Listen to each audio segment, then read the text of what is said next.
Hoy, en Comité de Gerencia, las dos realidades opuestas del café y del petróleo. Habrá suspensión temporal de la acción de la Bolsa de Valores de Colombia. Donald Trump dice que no aceptará precios tan altos del petróleo. Starbucks cerrará durante un día en Estados Unidos para capacitarse contra el racismo. Hoy, en Comité de Gerencia, en su edición número 47.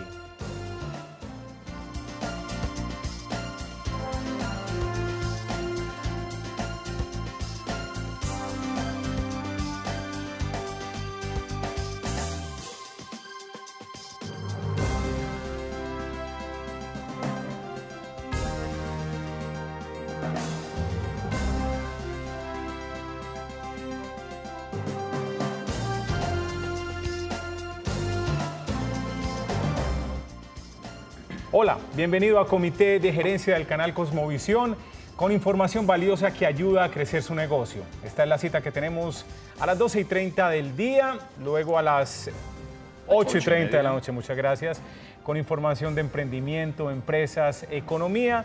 Y precisamente la noticia del día tiene que ver con dos realidades opuestas, el petróleo y el café en nuestro país. Juan. Sí, señor, porque el petróleo ha alcanzado unos máximos que no veía, unos niveles que no veía el 2014, y siempre se habla que es muy bueno para el país, pero hay dos caras de la realidad económica que está viviendo en estos momentos el país. Pues la primera, la que conocemos del sector petrolero, el cual ha aumentado sus exportaciones, incluso la inversión extranjera directa desde diciembre viene en aumento, y sobre todo para la explotación y los estudios mineroenergéticos, y esto genera unos altos ingresos para el país, para las finanzas públicas. Sí. Por ejemplo, un investigador del Credit Corp dijo esta semana que por cada $10 que aumente el barril de petróleo, pues eso implicaría un 0.5% de más en el PIB nacional. Pero ahí no hay dos caras. O sea, es bueno que el precio del petróleo esté arriba.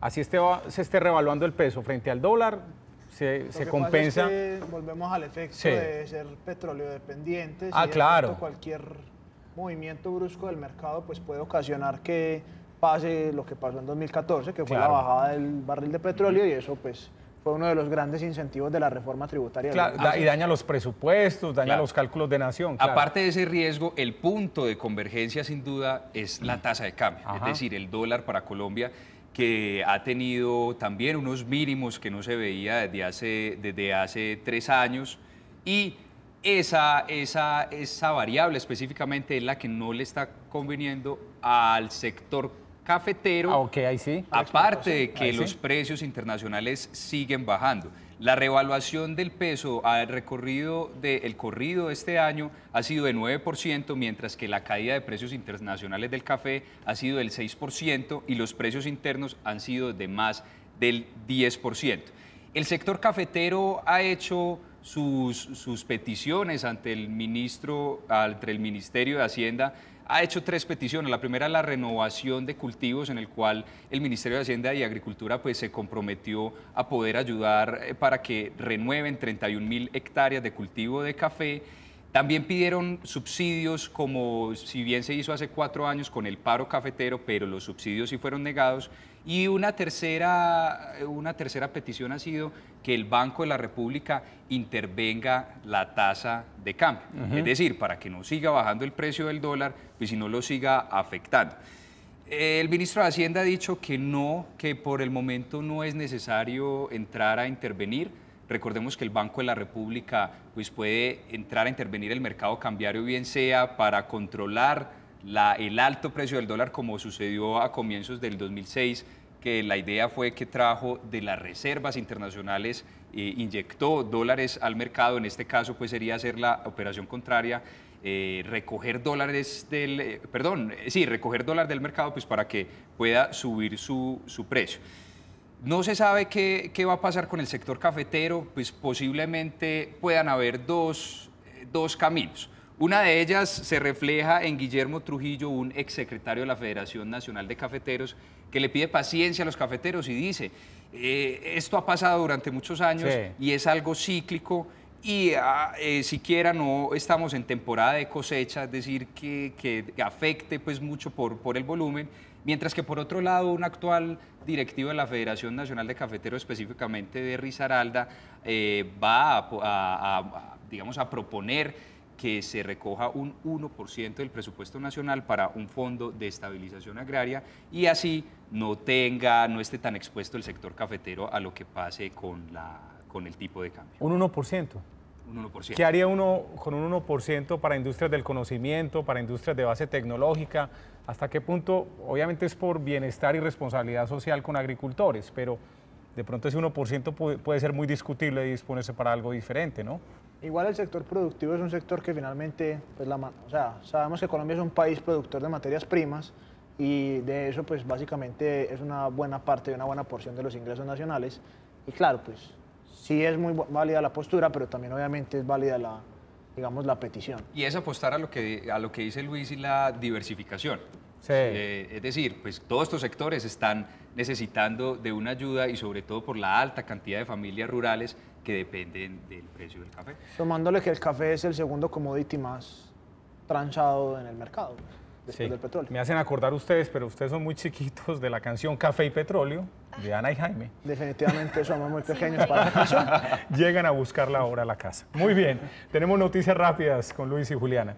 Bueno, hay una noticia importante y es que el próximo jueves Ruta N y GIST Investors van a realizar una capacitación para todos aquellos empresarios del sector tecnológico e innovación y también para quienes quieran aprender a generar inversión en startups, en emprendimientos. Se van a tratar temas de due diligence, que es debida diligencia, temas de salidas, estrategias de salida para las compañías y también de manejo de portafolios. Muy bien, Juan. Se está expandiendo el mercado de la marihuana medicinal. Hasta el día de hoy hay 104 licencias aprobadas y 122 más en proceso de aprobación. Colombia podría llegar a igualar en los próximos años lo que exporta en banano y en en banano y en flores, que es alrededor de 2.200 millones de dólares anuales, mientras que el mercado de la medicina de la marihuana medicinal alrededor del mundo mueve entre 7.000 y 12.000 millones de dólares. Como les hemos comentado, cada vez es más común encontrar venezolanos trabajando en nuestro país en todo tipo de empresas, en todo tipo de servicios, pero hay que tener mucho cuidado cómo se contratan los venezolanos. Correcto, porque según la Cancillería colombiana, Inmigración Colombia, más de 600 empresas colombianas han sido sancionadas ya por contratar de manera ilegal a venezolanos, que sabemos que se está dando una crisis muy grande en este país, por lo que el éxodo de venezolanos que ingresan a Colombia va en aumento. Hay que tener en cuenta que uno siempre que va a contratar un extranjero, que esta persona pretenda prestar servicios y obtener un pago por la contraprestación de dichos servicios, tiene que tener por ley visa de trabajo. En el caso de los venezolanos, el gobierno creó un permiso especial para tratar de aliviar un poco la situación que se está dando en todo el país y se trata del permiso especial de permanencia, que entró en vigencia a partir de mediados del 2017 y lo que hace es que les da a los venezolanos permisos a partir de los 2 años y tiene una vigencia desde 90 días hasta los 2 años. Entonces es muy importante que cualquier empresa colombiana tenga en cuenta que si desean contratar a un venezolano o un extranjero, tengan esos permisos porque se exponen a tener sanciones muy fuertes por parte de Migración Colombia. Adicionalmente se creó un sistema, el CIRE, en el que usted debe notificar 15 días previos y 15 días después del comienzo y del final de la contratación de dicho extranjero para que tenga todos los permisos al día. Un tip muy rápido de marketing digital a esta hora en comité de gerencia: no se meta con todas las redes sociales de moda. Muchas veces entramos a páginas web y vemos que la marca tiene 10 iconos de redes sociales y cuando uno abre la actividad que tienen en Pinterest, por ejemplo, o en LinkedIn, suenan grillos. No pasa nada en esas redes sociales. No se deje deslumbrar por la nueva red social del momento, porque llegó un gerente y dijo, pues tenemos que estar en Facebook porque mi sobrino está en Facebook, porque es muy popular. Pero si usted no tiene manera de administrar esa red social, de alimentarla con contenidos, no se meta con esa red social. Administre las que pueda controlar, las que pueda agregar valor, las que tenga tiempo de comunicarse, de recibir reclamos, de recibir preguntas, de interactuar con su audiencia. Lo más importante para decidir en cuál red social estar es preguntarse, ¿dónde está mi público objetivo? Es el punto más importante que tiene que contestar. Si mi público objetivo está en Instagram, tiene que viajar a Instagram. Si su público objetivo está en LinkedIn, porque probablemente es un negocio B2B o negocio a negocio, tiene que estar en LinkedIn. Revise muy bien dónde está su público objetivo y esa es la red social donde debe trabajar. Y quiero invitarlo a que visite nuestro servicio que tenemos de las competencias que necesitan sus empleados para trabajar y para manejar adecuadamente el marketing digital y las redes sociales. Lo puede encontrar en www.milpalabras.com.co/capacitación. En un momento más en Comité de Gerencia del canal Cosmovisión.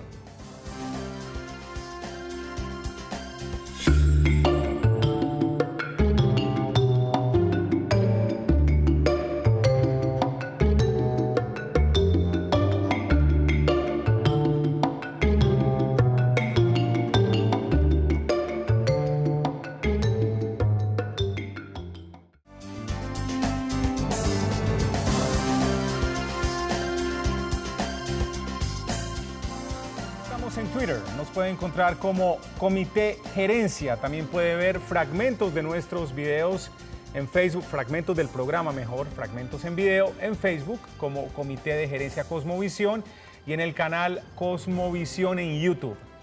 ¿Por qué habrá una suspensión temporal de las actividades de la Bolsa de Valores de Colombia?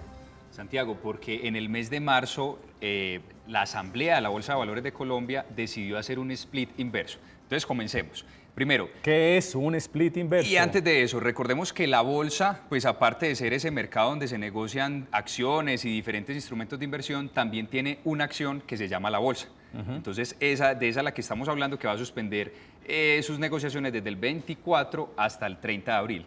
Ahora sí, un split normal es cuando se tiene una acción, por ejemplo, una acción de 10 pesos y se divide en 10 acciones, cada una de un peso. Muy bien. Es decir, una acción se parte en varias acciones. El split inverso, pues como su nombre lo indica, es todo lo contrario. Es tener varias acciones, unificarlas y dejarla en una sola acción con la suma de los precios de lo que había antes. Muy es decir, si tenía 10 acciones, cada una de 10 pesos, pues va a tener una sola de 100 pesos. ¿Y por qué van a hacer eso? Porque le quieren inyectar liquidez a esta acción, porque en estos momentos está alrededor de 22 pesos. Entonces ya con esto lo que pretenden hacer es que cada acción de la bolsa no quede en 22, sino en 500 pesos. Y el que no alcance al tener el número de acciones para que logre ese valor de 500 pesos, pues la bolsa de valores le entregará o le comprará ese remanente que no alcanzó a tener para tener esa acción. Muy bien. Y se sigue moviendo Ecopetrol muy bien, ¿no? Se sigue moviendo Ecopetrol, es la más valorizada, fue la más valorizada en la jornada de ayer, que el Colcap terminó, por cierto, en 1.752 puntos con una valorización de 0.66%. Ecopetrol, la más valorizada del 19 de abril y la más negociada como es habitualmente, con 87.000 millones de pesos. Ya alcanza un nivel de 3.030 pesos por acción. También la acción de Bancolombia ha tenido un muy buen comportamiento durante los últimos días, alcanzó un precio histórico de 34.900 pesos y esto se da por varias razones. Una de las razones es que su ADR, es decir, el grupito de acciones que se cotiza en la Bolsa de Nueva York, pues en un mero mes ha tenido una valorización de 17%, además del buen comportamiento del sector bancario que ha tenido en Colombia durante el recorrido de este año. Ha mejorado la provisión de utilidades, ha mejorado esa calidad de cartera y pues alcanzó unos puntos, un precio mínimo y ahora se viene ese repunte. Devolviéndonos un poco al tema del petróleo, sale el día de hoy, 20 de abril, Donald Trump a decir que el cartel de la OPEP tiene inflados los precios del petróleo y que eso no lo aceptará.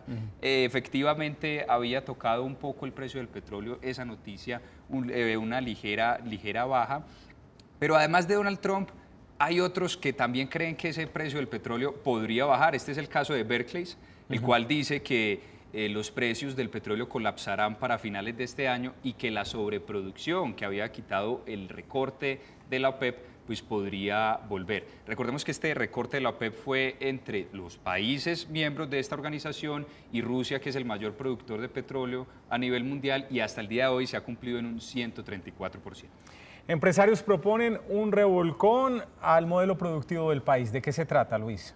Bueno, para nadie es un secreto que Colombia, a pesar de que tiene una industria interesante, pues todavía no tiene bien articulados varios sectores, entre ellos el industrial principalmente del que estamos hablando, pero la articulación se refiere hacia el sector educativo, hacia el sector gubernamental, hacia el sector tecnológico también.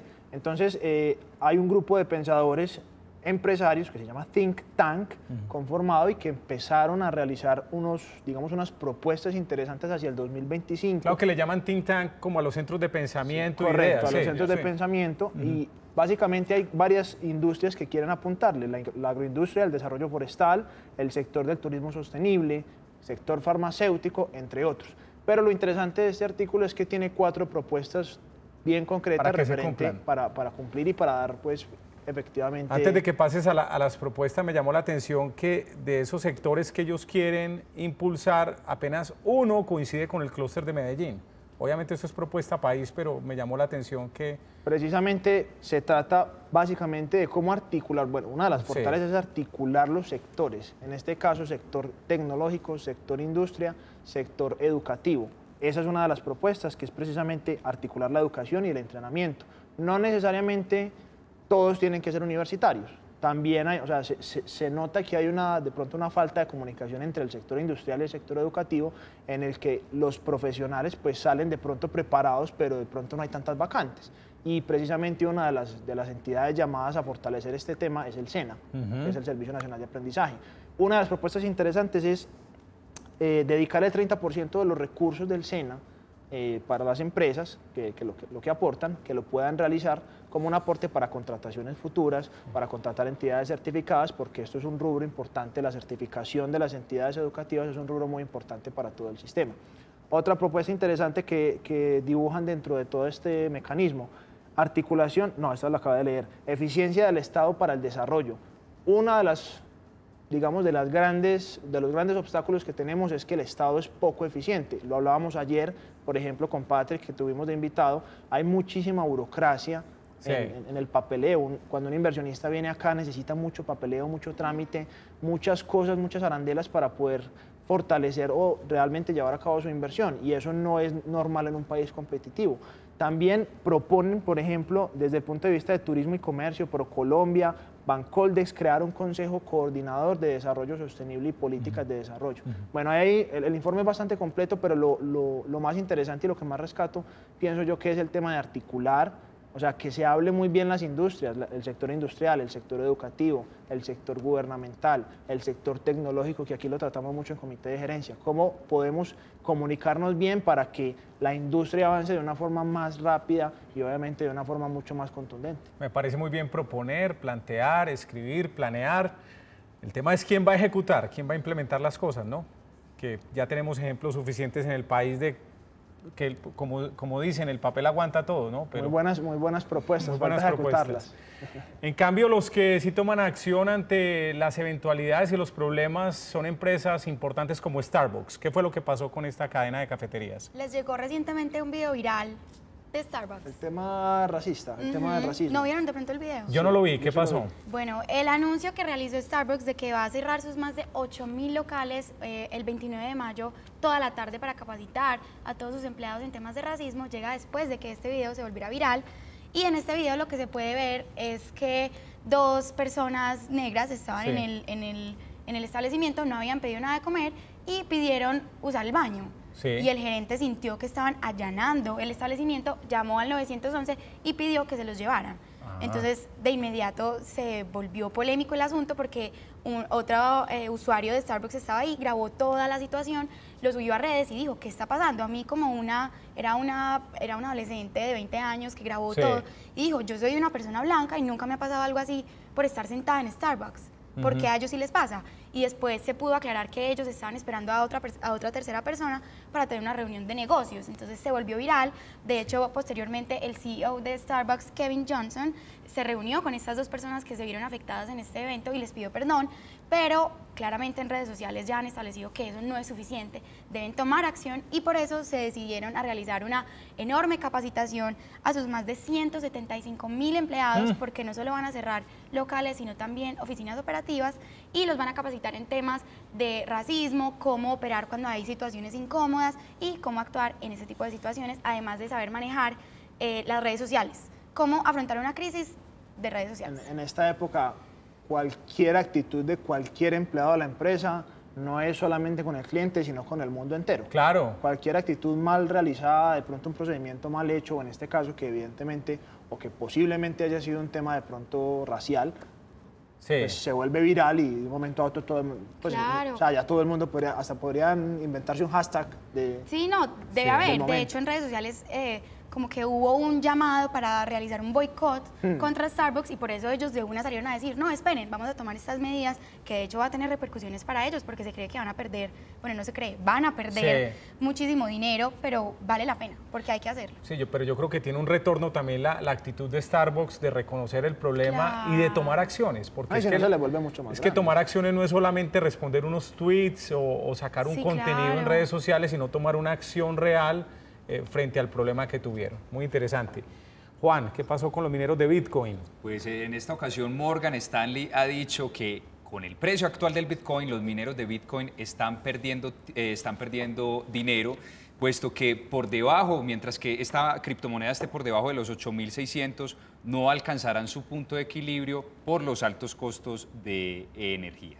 Recordemos que la minería como tal de Bitcoin es una actividad que en este momento es bien interesante, pero que claro, tiene sus riesgos y normalmente pues está ligada al precio. Entre más vaya avanzando el desarrollo del Bitcoin, pues más costoso por lo general se hace minar, se vuelve la minería. Entonces, el hecho de que Bitcoin desde diciembre tuvo su último máximo y haya empezado con esta carrera de pronto de descenso en el precio, pues obviamente tiene que afectar. ¿De descenso? Antes decías que se estaba nivelando, ya estás viendo que está de descenso. No, pero en este momento ya está subiendo otra vez, o sea, eso fue desde hace 2 o 3 semanas que empezó con un mercado nuevamente alcista y ha tenido unos alzas interesantes. A lo que me refiero, y es real, es que sí hay unos puntos de equilibrio que se tienen que tener en cuenta para todo negocio, porque en algún momento si los costos superan pues la rentabilidad, evidentemente no es negocio para nadie, ni siquiera para los mineros. Y hablando de Bitcoin y de criptomonedas y de blockchain, que es un tema muy interesante, por lo menos a mí me parece muy interesante. Sí, claro, señor. Hay varias aplicaciones interesantes en el sector agroindustrial. Para el blockchain, ¿no? La cadena de bloques. Blockchain, que es la tecnología que soporta Bitcoin actualmente y pues todas las criptomonedas. Esta tecnología, aquí estamos viendo una startup que está revolucionando el sector, por ejemplo, en el tema del café, y lo que hace esta máquina, que es una máquina muy interesante, empieza a censar cada grano de café de forma individual y lo sube a la blockchain, y la blockchain entonces le dice qué precio tiene cada granito de café, con qué calidad, con qué, o sea, dependiendo del aroma. O sea, un precio objetivo al es un que precio se debería objetivo. pagar. Entonces, ¿qué permite este tipo de tecnología? La composición del grano de café lo que va a entregar. Hace una lectura completa de la composición del grano de café. Que yo asumo que eso también mirará el origen, ahora que se maneja en el tema de alimentos, el certificado de origen. Qué bueno que tocaste ese punto, porque entonces se abre la oportunidad para que, por ejemplo, pequeños productores de café y personas que sabemos que tienen una serie de intermediarios, pues que son bastantes, 6, 7 intermediarios para que llegue a un consumidor final, pues podrían tener un verdadero conocimiento de a cuánto se podría vender su café en el exterior,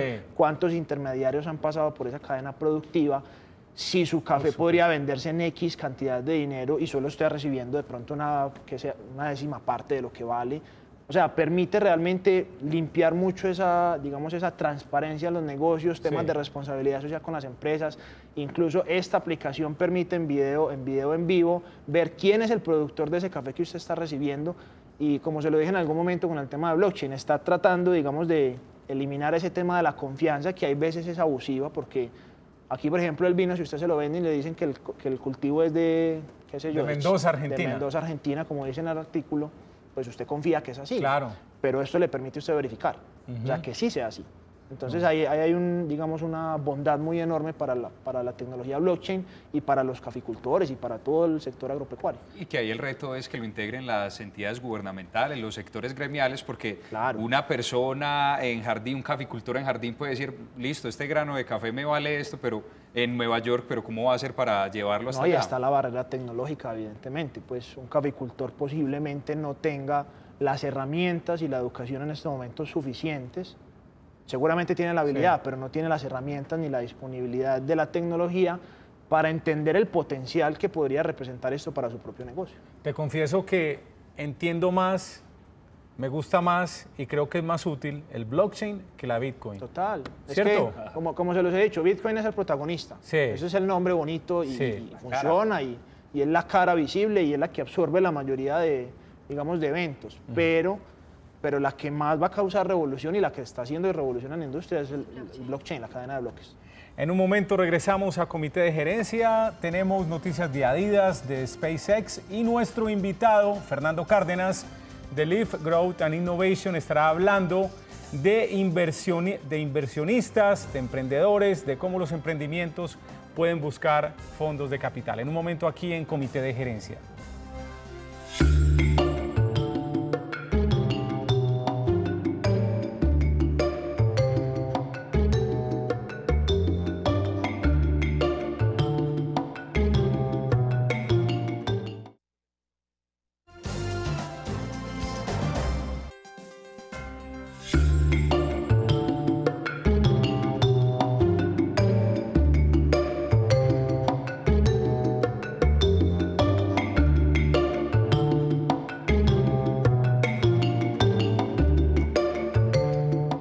Vendes Fácil presenta Aprendiendo Fácil de e-commerce. María nos tiene una invitación muy especial.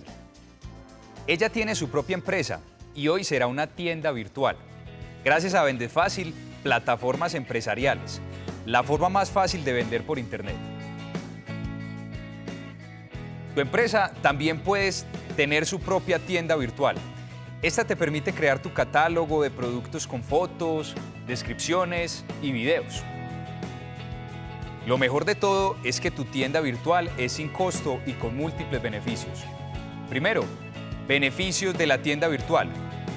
Tiene varias opciones de pago, pago contra entrega, pago en efectivo en puntos de recaudo, tarjeta débito y crédito. Cuentas con logística de transporte en más de 1.122 municipios de Colombia. Vendes Fácil te capacita para que aumente las ventas de tu tienda virtual. Ya es hora que tu empresa venda efectivamente por internet. Si estás interesado, registra tu empresa ahora en www.vendesfacil.com. Vendes Fácil presentó Aprendiendo Fácil de e-commerce.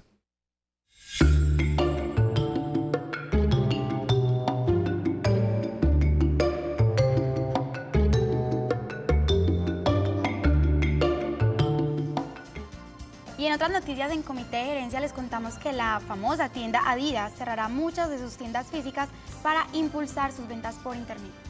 Otra noticia es que SpaceX va a lanzar TESS, que es el nuevo cazaplanetas al espacio de la NASA, a bordo de su Falcon. Sigue la carrera aeroespacial para conquistar todos los universos. Sí, señor, así es. Muy bien, les voy a compartir una historia pues, interesante de alguna manera. Bueno, aquí tratamos de contar cosas interesantes, obviamente. El año era 1994. Me estaba graduando de una especialización que hice en Estados Unidos y éramos como 240 y algo estudiantes.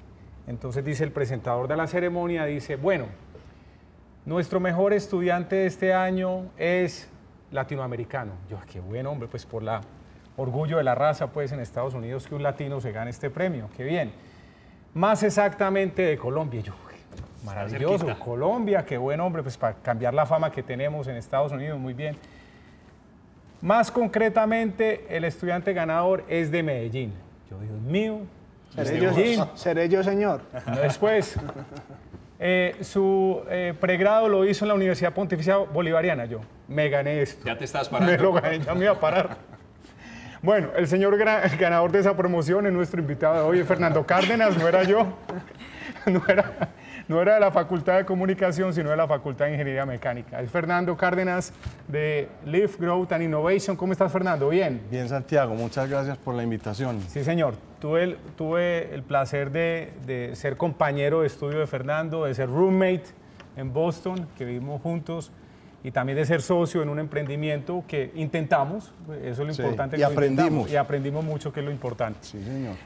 Fernando, primero contémosle a la gente qué es lo que hace Growth, Leaf and Innovation. Sí, nosotros lo que hacemos es básicamente acompañar a compañías existentes o emprendimientos en sus procesos de crecimiento basados en innovación. Y parte fundamental de ese crecimiento, tal vez a diferencia de lo que piensan la mayoría de los emprendedores que exclusivamente necesita plata, es una combinación de 3 fuentes de capital.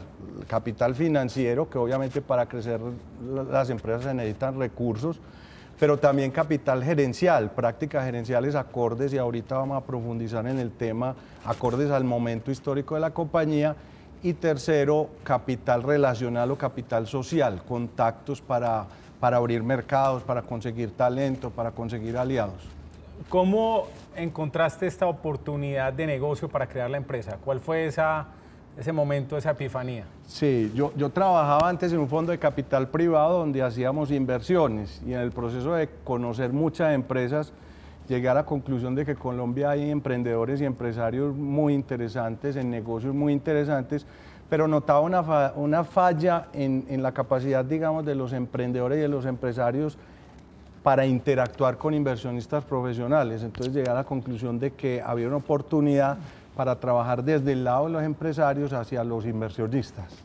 ¿Qué características debe tener un emprendimiento para buscar inversión? A ver, yo creo que lo más importante es el equipo, o sea, el equipo directivo, el entusiasmo que tengan los emprendedores, el entusiasmo que tengan con el negocio, pero adicionalmente a ese equipo es fundamental tener una metodología de gestión adecuada, es tener un componente claro de innovación que ayude a construir ventaja competitiva en los negocios, elementos de diferenciación, factores de escalabilidad, que el negocio sea potencialmente escalable. Cuando hablamos de innovación no nos referimos únicamente a un componente tecnológico súper raro, sino a algún quiebre en el modelo de negocio que permita presentar una empresa como innovadora. No, excelente ese comentario. Nosotros creemos firmemente que el principal elemento de la innovación es una modificación sustancial en la cadena de valor en parámetros que son importantes para el cliente o para el consumidor. Entonces eso no necesariamente significa tecnología. La tecnología es un excelente propiciador de la innovación, pero la innovación no es exactamente la tecnología, sino lo que tú puedas hacer con el modelo de negocio, el producto, servicio o los procesos para mejorar las condiciones del consumidor o del cliente. También hablabas de escalabilidad. Que sea escalable el negocio. Sí. Desarrollemos el concepto que no lo hemos trabajado acá. A ver, la escalabilidad de un negocio es la posibilidad que tiene el negocio de crecer en forma importante una vez uno le haga inversión a sus procesos, productos o servicios. Entonces hay negocios que son muy bonitos, pero que son negocios que tienen unas limitaciones en cuanto al crecimiento. Lo que un inversionista busca en un negocio es que una vez el inversionista ponga los recursos suficientes para hacer la inversión, el negocio pueda crecer en forma importante. Fernando, acá retomando un poco, según la fórmula que nos dio para un inversionista en un emprendimiento, es que tenga dinero, que tenga experiencia y que además tenga contacto, ¿cierto? Sí, señor. Eso suena muy bonito, pero digamos que en la práctica uno no puede alcanzar una calificación de 10 sobre 10 en cada uno de esos aspectos. Y es ahí donde uno escucha cuando ciertos emprendimientos los adquiere o hacen una fusión, adquisición, una empresa más grande, y se da uno cuenta, claro que esos datos son muy secretos, muy confidenciales, pero a veces que el aporte no es necesariamente en dinero. Entonces queda la sensación para muchas personas, los estafaron, los compraron por nada. Pero también se puede manejar esa otra parte que nos dices en la fórmula, la experiencia y los contactos. Ese punto es muy válido. Yo creo que el tema central para uno poder crecer y escalar un negocio es que tiene que juntar esas 3 fuentes de capital. Muchos empresarios, emprendedores le dicen a uno, si yo tuviera plata, yo sería el próximo Facebook, el próximo Google, pero realmente la plata es un ingrediente. Nosotros decimos que la base del emprendimiento es como si fuera un banquito que tiene 3 patas. Si una de esas patas falla, el banco no se sostiene. Entonces, una pata es obviamente el capital financiero. Las empresas necesitan recursos para crecer. Aquella historia que tenemos nosotros de que montamos una compañía con la cédula y con el proveedor y con el cliente, pues digamos, existen casos de eso, pero son casos, digamos, muy inusuales. La otra pata es conocer gente, tener relaciones, contactos, abrir mercados, tener acceso a talento, que es lo que llamamos el capital relacional. Y el capital gerencial, que es parte de la pregunta tuya, yo lo puedo adquirir de varias formas. Una es pues armando un equipo interdisciplinario con personas que tienen experiencia en mercadeo, en la parte comercial, estratégica, financiera, etcétera. La otra es consiguiendo inversionistas que traigan lo que llamamos capital inteligente, que fuera de poner los recursos están poniendo o aportando al negocio conocimiento válido en términos de gestión. Y yo quisiera hacer doble clic en el tema de gestión.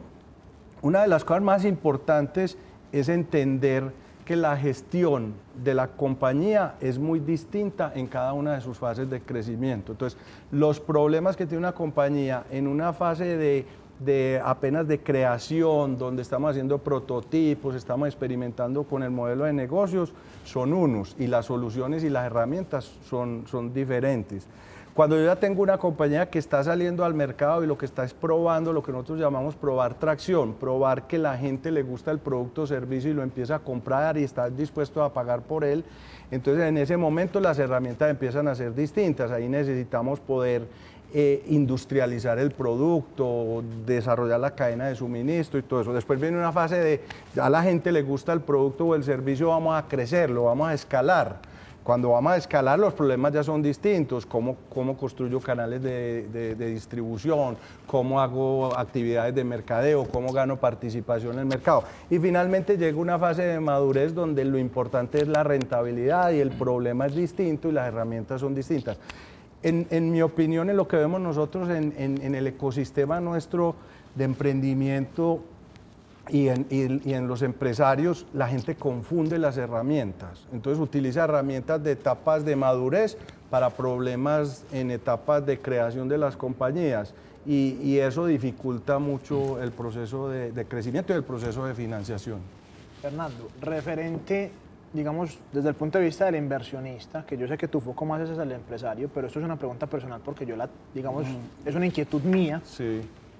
Nosotros estamos conformando un fondo privado para empezar unas inversiones en startups. Y una de las preocupaciones mías principales es, porque la hablé con uno de los invitados acá incluso, que fue creo que el de Finactiva, el tema de la salida, la estrategia de salida. Sí, señor. Pocos casos conocidos de estrategias de salida adecuadas de empresas colombianas. Entonces, de pronto, una startup... ¿Qué es una estrategia de salida? O sea, yo como inversionista tengo que entrar. Sí. Y entrar requiere dinero, requiere estudio, requiere conocimiento, requiere una serie de variables. Pero adicional, en algún momento yo necesito el retorno, porque si yo estoy en una inversión es porque quiero retornar el dinero de alguna forma. Y entrar, digamos que es más fácil que salir en la mayoría de los casos de inversión, sea en startups o cualquier otra inversión. Sí, señor. ¿Qué tipo de recomendaciones podría tener uno para tener una buena estrategia de salida, sabiendo que las startups lo que más necesitan para crecer es combustible, y combustible se traduce en conocimiento, gestión, capital? Y precisamente pues esa es como una de las inquietudes que tengo yo. ¿Cómo gestionar una buena estrategia de salida que de pronto no haya que estarle inyectando todo el tiempo dinero durante 5, 10, 15, 20, 30 años? En fin, creo que sí, claro. No, Luis, tu punto es tan válido que cuando uno analiza la industria de capital privado y de inversiones de capital de riesgo en compañías, en países en vía de desarrollo como el nuestro, uno de los principales problemas es cómo el inversionista va a recuperar sus recursos, porque digamos que el camino tradicional de los países desarrollados es hacer una oferta pública inicial, entonces salir a bolsa y en la bolsa yo ya puedo ir recuperando a medida que yo quiero mi inversión, vendiendo mi participación en la compañía. En el mundo en vía de desarrollo hay principalmente una salida, que es venderle lo que llamamos a un inversionista estratégico, que tenemos ejemplos en Colombia ya de eso, o sea, emprendedores como Hatsu o como Tres Cordilleras o como otros que construyen su compañía de mano de los inversionistas y venden sus participaciones a jugadores en la industria en la cual ellos participan. Esa es la principal fuente de salida. Sin embargo, hay opciones creativas, digamos, hay una cosa que se llama Revenue Based Financing, que es yo pongo la plata en la compañía, pero no tengo realmente capital, acciones en la empresa, sino que yo de alguna manera estoy pegado a una condición de crecimiento de ventas. Entonces, digamos, yo pongo plata en tu compañía, pero tú me das un porcentaje de las ventas como parte del retorno esperado de mi inversión. Hay créditos mezanine, hay otra serie de instrumentos. ¿El joint venture, el que acabamos de hablar? No, digamos que se parece, pero en esencia es un vehículo, es un instrumento de inversión en el cual yo no necesariamente estoy haciendo inversión en acciones de la compañía, sino que yo estoy apostándole alguna variable fácilmente observable del negocio. Lo más usual es las ventas, que es la más fácil de ver, porque cuando uno se mete con EBITDAs o utilidades operacionales, pues habrá diferentes formas de diferentes decisiones en la contabilidad del negocio que eventualmente te puedan afectar el retorno. Estamos hablando de inversión en emprendimientos con Fernando Cárdenas. Ya regresamos al Comité de Gerencia del canal Cosmovisión.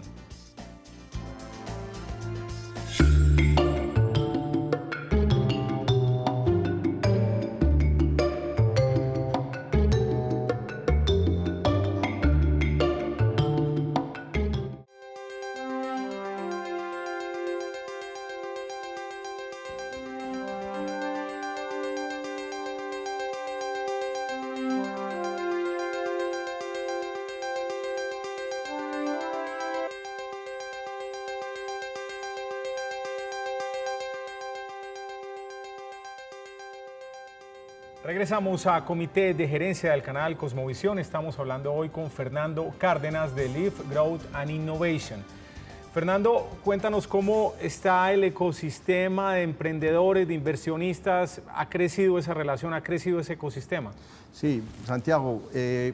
Hablamos de Colombia. De Colombia y de Medellín. Uno ve en los últimos 10 años un desarrollo muy grande en muchos temas alrededor del emprendimiento y del crecimiento empresarial.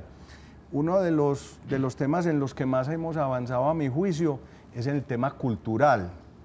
En la época famosa del 94, donde estábamos estudiando, pues el propósito de todos irnos a estudiar era volver para conseguir un empleo en una compañía existente, muy reputada, donde usted le fuera a decir a su abuelita que iba a montar un emprendimiento, le hubiera dicho, pobrecito mi hijo Santiago, que no fue capaz de conseguir un trabajo en una compañía existente buena. Todavía pasa. Todavía pasa, pero hoy en día yo he dado clases en algunas universidades, intercambia uno opiniones con gente muy joven y todo eso, y vemos una cultura de emprendimiento que no teníamos hace 10 años. Entonces la gente está explorando nuevas tecnologías, nuevos modelos de negocio.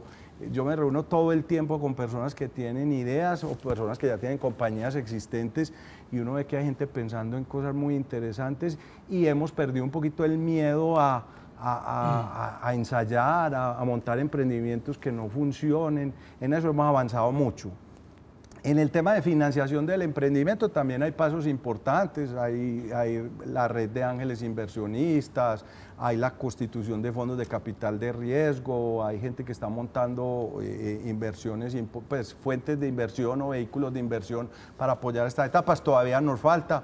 En mi opinión, nos falta más apoyo del gobierno a desarrollar la industria de capital de riesgo. Si uno mira lo que pasó en Chile o lo que ha pasado en Israel, o temas como los que están avanzando en Argentina, en Australia, hay apoyo para resolver una imperfección del mercado, que es ese principio que si es primero el huevo o la gallina. No hay inversionistas porque no hay emprendedores, o no hay emprendedores porque no hay inversionistas. Necesitamos generar pues esa dinámica, y yo creo que ahí falta un poquito. En términos de capacidades de emprendimiento también vamos mejorando. Ya hay abogados que saben mucho del tema de transacciones, de apoyo al emprendimiento. La gente de, por ejemplo, las compañías de auditoría y todo eso están desarrollando modelos para poder hacer diligencias investigativas de compañías en etapa temprana. Hemos desarrollado capacidades en valorar compañías también en procesos de crecimiento, que también es digamos, un tema importante. Entonces uno ve que se ha desarrollado. Obviamente que todavía nos falta mucho, y vuelvo e insisto, principalmente en la construcción de la industria de capital de riesgo para tener fuentes de financiación importantes para estos emprendedores. Fernando, yo quisiera saber cuál es el error más común de un emprendimiento al buscar un inversionista y el error más común de un inversionista al buscar un emprendimiento. Qué buena pregunta. Yo diría que hay varias cosas en los emprendedores que vemos recurrentemente. Una es que los equipos son extremadamente técnicos o exclusivamente de negocio, y para que un emprendimiento funcione tiene que haber un componente técnico y un componente de negocio. Tiene que haber alguien que, en el ejemplo de Apple, tiene que estar Steve Jobs, que vio la oportunidad de mercado, y Wozniak, que fue capaz de desarrollar las ideas de Jobs en el mundo real. Eso lo vemos mucho. Aparece alguien con idea de negocio o aparece alguien con la capacidad tecnológica, pero escasamente o muy poco vemos los dos juntos. Y perdón, Fernando, pero por eso es que estos concursos, sobre todo el gobierno, el MINTIC, incentivan tanto a que sean grupos de emprendedores y no una sola persona. Sí, total. Y eso hay que hacerlo desde las universidades. Desde las universidades hay que juntar el de ingeniería con el de negocios para que armen cosas. Ese es un tema.